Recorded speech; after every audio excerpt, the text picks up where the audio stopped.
جس کو اللہ نے دعا کی توفیق دی وہ قبولیت سے محروم نہیں رہ سکتا۔ جس کو اللہ نے استغفار کی توفیق دی وہ مغفرت سے محروم نہیں رہ سکتا، اور جس کو اللہ نے شکر کی توفیق دی وہ نعمت سے محروم نہیں رہ سکتا۔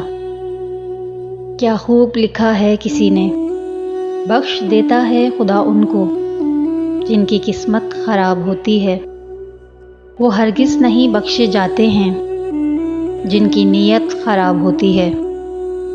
ضروری نہیں جو آج تمہارے ساتھ ہے وہ کل بھی تمہارے ساتھ رہے گا، اس لیے اکیلے چلنا سیکھ لیں۔ اگر وقت اپنا ہے تو سب اپنے ہیں، ورنہ کوئی اپنا نہیں۔ فکر آخرت وہ چیز ہے جو انسان کو ہر جگہ ہر شر سے محفوظ رکھ سکتی ہے۔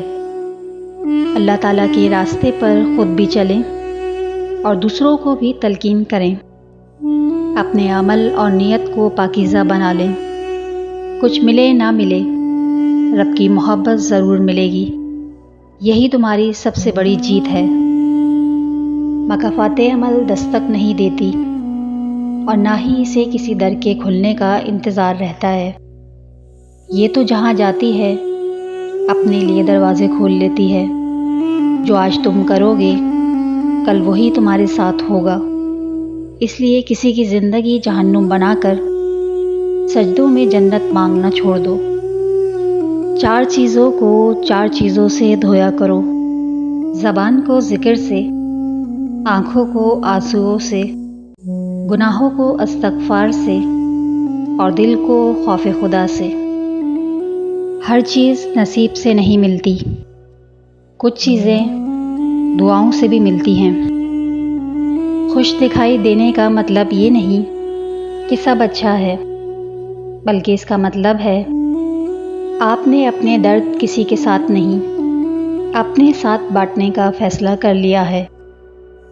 مجھ سے نہ ہو سکے گی زمانے کی بندگی، مکار بھی نہیں ہوں اداکار بھی نہیں۔